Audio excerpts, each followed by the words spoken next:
Chief Meteorologist Sarah Knox joins us once again, and she is tracking some snow that we may be seeing here in the near future. Sarah. That's right. A little bit of snow, a little bit of rain, some very strong winds. It's going to be a doozy, Cammie. But let's go back a little bit. You know, we were talking about deer hunting. Maybe that's not your thing. What about bird watching? Well, Lisa L. there in Houston, Minnesota. Yeah, isn't it beautiful?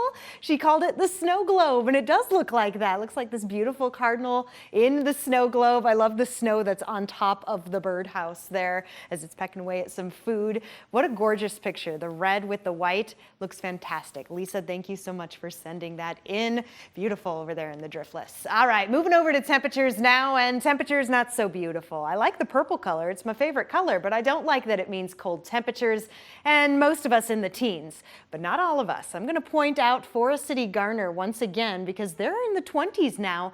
Back a couple hours ago, they were hanging out in the teens with a good portion of us. In fact, many of us have gone from the mid-teens to now the upper teens. Ultimately, we'll all be making it to the 20s and most likely getting into the 30s by the warmest point of the day tomorrow. So warmer weather is on the way, but it does come with a price. It's not what we're seeing right here. This is some of that light snow, some flurries that I saw move through Rochester not long ago, and probably helping make that beautiful snow globe picture happen. A little bit of light snow here or there. It's moved on, and now we've just got cloudy skies, rising temps, as this warm front continues to push our way. So this is what's responsible for rising our temperatures. It's not going to be the system that ultimately brings us that messy mix. No, but it is attached to it. You see this right here at front is attached to the developing Clipper system that is going to swoop on in from Canada, and that's what's going to bring us the messy mix. So let's get to it, timing things out here on Futurecast. I'll push time forward. We're going to go a ways. We've moved all the way to 3 p.m. Tuesday. I thought I had it paused a little earlier so we could see it come in,